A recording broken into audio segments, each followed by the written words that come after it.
کچھوا اور خرگوش، اسماعیل میٹھی۔ ایک کچھوے کے آ گئی جی میں، کیجیے سیر و گشت خشکی میں۔ جا رہا تھا چلا ہوا خاموش، اس سے ناحق الجھ پڑا خرگوش۔ میاں کچھوے، تمہاری چال ہے یہ، یا کوئی شامت اور وبال ہے یہ؟ یوں قدم پھونک پھونک دھرتے ہو، گویا اتو زمیں پہ کرتے ہو۔ کیوں ہوئے چل کے مفت میں بدنام؟ بے چلے کیا اٹک رہا تھا کام؟ تم کو یہ حوصلہ نہ کرنا تھا، چلو پانی میں ڈوب مرنا تھا۔ یہ تن و توش اور یہ رفتار، ایسی رفتار پر خدا کی مار۔ بولا کچھوا کہ ہوں خفا نہ حضور، میں تو ہوں آپ معترف بقصور۔ اگر آہستگی ہے جرم و گناہ، تو میں خود اپنے جرم کا ہوں گواہ۔ مجھ کو جو سخت سست فرمایا، آپ نے سب درست فرمایا۔ مجھ کو غافل مگر نہ جانیے گا، بندہ پرور برا نہ مانیے گا۔ یوں زبانی جواب تو کیا دوں، شرط بت کر چلو تو بتلا دوں۔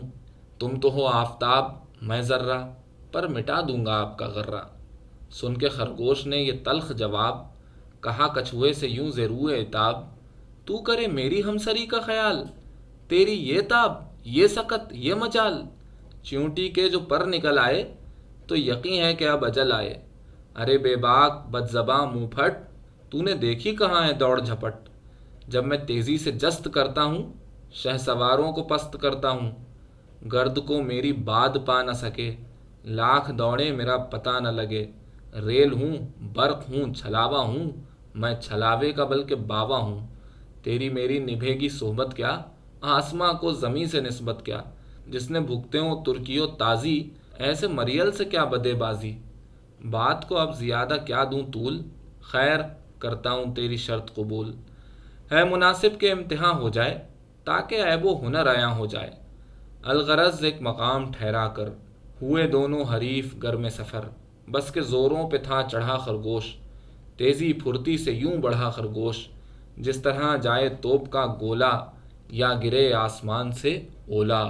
ایک دو کھیت چوکڑی بھر کے، اپنی چستی پہ آفریں کر کے، کسی گوشے میں سو گیا جا کر۔ فکر کیا ہے چلیں گے سستا کر، اور کچھوا غریب آہستہ چلا سینے کو خاک پر گھستا۔ سوئی گھنٹے کی جیسے چلتی ہے، یا بتدریج چھاؤں ڈھلتی ہے۔ یوں ہی چلتا رہا باستقلال، نہ کیا کچھ ادھر ادھر کا خیال۔ کام کرتا رہا جو پے در پے، کر گیا رفتہ رفتہ منزل طے۔ حیف خرگوش رہ گیا سوتا، ثمرہ غفلت کا اور کیا ہوتا؟ جب کھلی آنکھ تو سویرا تھا، سخت شرمندگی نے گھیرا تھا۔ نہیں قصہ یہ دل لگی کے لیے، بلکہ عبرت ہے آدمی کے لیے۔